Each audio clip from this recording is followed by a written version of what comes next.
I've never even slept in my village for one day. But something happened that made me to decide this is enough. And what was that? Coincidentally, in 1999, Professor B.C. was ran to be governor of Anambra State. In the primary, he lost. Professor B.C. I wasn't part of the election, wasn't the party member. In 2001, they found out that the governor then wasn't doing what he expected, and a group of people approached him and say, you plan to contest in 2003. Professor B.C. Wons turned to the group and said, I'm going to be 60 in 2003.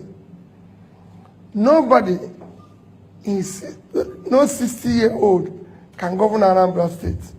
It's a very difficult state.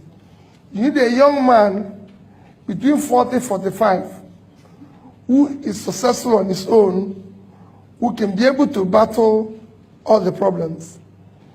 And he was asked, this happened in December 2001, and he was asked, as Professor B.C. was, actually December 2000, not 2001, sorry, that he should give them somebody.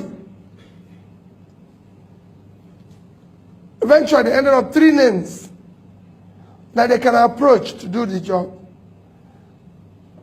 I didn't know all this discussion. It was later that I knew. I was just in a bank, as Fidelity Bank, which is mentioned now. ABC was Minister of Health, and he invited me for a dinner. For me as a bank, I'm going to look for deposit. So I went to dinner. We finished talking. We never mentioned politics. We talked generally about Nigeria, my ideas about Nigeria and everything. And finished dinner, I left for Lagos. He didn't tell me about politics. But in April, the people went back to him. He told them, I have 3 candidates. 1, P2B, 2, P2B, 3, P2B. Go and look for him. The people came from his office to my office and talked about politics. And I told them I used the word, over my dead body. At 40, I was chairman of the bank. I was the highest investor in the bank. I had interest in 3 banks where I was seated on the board. I'm enjoying myself. I don't have anything. I fly every week. I go to London and come back first class. So what is this man talking? Go and get involved with this madness. That year, I had always done courses in various schools. Every year, I spent at least a week. Usually it's 2 weeks, 3 weeks in school. That's taking me to Harvard, to Columbia, Oxford, Cambridge. I've been to all of them. That year I was going to Kellogg Graduate School to do a program that was for 6 weeks. So in June that year, I went to Kellogg. The man who founded Kellogg Graduate School, Professor Dean Jacob, it was his last year. He founded the school in 1957. 2001 was the last year he taught and retired. And he took us on what they call global economy. After 1 month of being in this class, this man never mentioned anything about Africa. A day before he concluded the lecture, everybody in Chicago the hall was full of top business leaders. A day before that final day, when he finished, I raised my hand and said, you never said anything about Africa.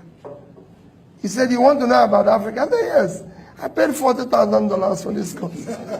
And nothing was mentioned about the continent I came. He said, I'll tell you about Africa tomorrow. The next day, which was his last day, he finished and said, you want to know about Africa? It's important I'll tell you this story.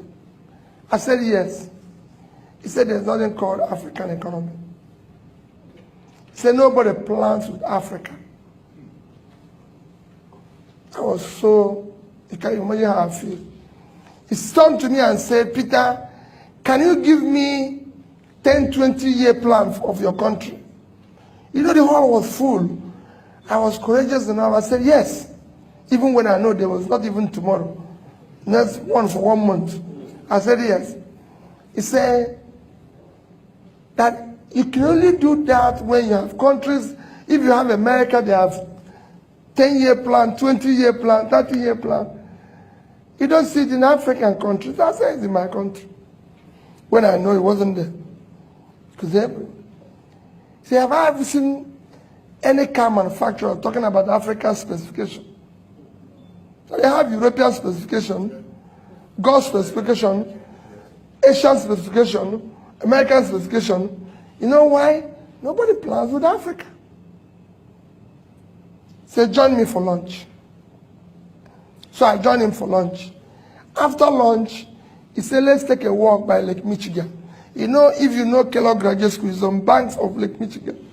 The lake is like this, the school is like this. So they have long beach. So he said, let's take a walk in it. And we decided to take a walk. As we were starting the walk, he said to me, do you have any of your country's currency? This was 2001. The highest denomination was 100 naira. I brought it out. I gave it. He said, how much is it? I said, 100 naira. He brought out $100. He said to me, which of these two currencies do you prefer?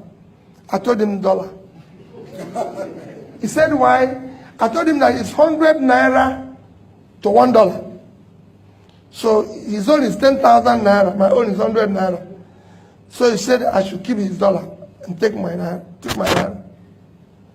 So he gave me $100 for 100 naira. After we walked a little while again, he turned around to me and said, Peter, you still have the money? I said, yes. He said, he brought it out again and said, which of these two currencies do you prefer? I told him $100. He said, why? I told him about the rates. Again. So, okay, you keep it, I'll keep your money. He said, listen now, we sat down. He first proved to me that it costs more to print the naira than to print the $100. Naira have multiple colors. I came back and took it on with Sanusi, and he agreed. Naira have multiple colors, but dollar is just green and white. He said to me, Peter, do you know why you believe in the dollar and you don't believe in naira? I answered him again. He said, no, it's the amount of faith you have in your country. You don't have faith in your country. It's not about rates. You don't have faith in your country. Economy is driven by faith. Nothing else. Anybody who says, I've been teaching this for several years now, is faith. It's hope.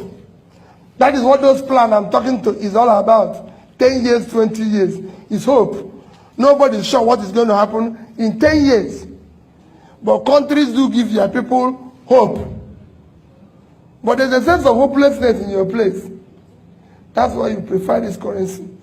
I've served on various boards and various committees and everything.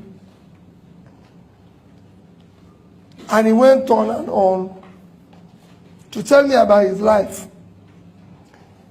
And he convinced me that Japanese people keep their money in yen, not the rates.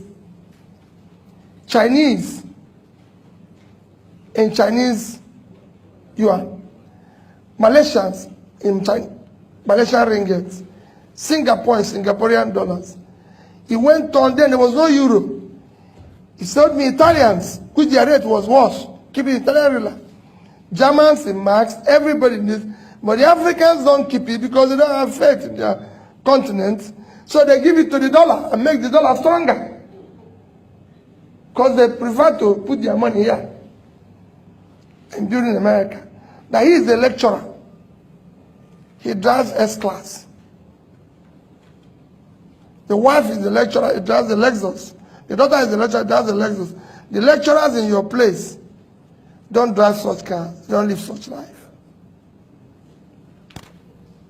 And they said to me, can I ask you for a favor? Just to tell you a story. I said, yes. He said, go back to your country and participate in building public wealth. Public wealth enriches everybody. Individual wealth impoverishes everybody. All of you want to make private money. It does not end.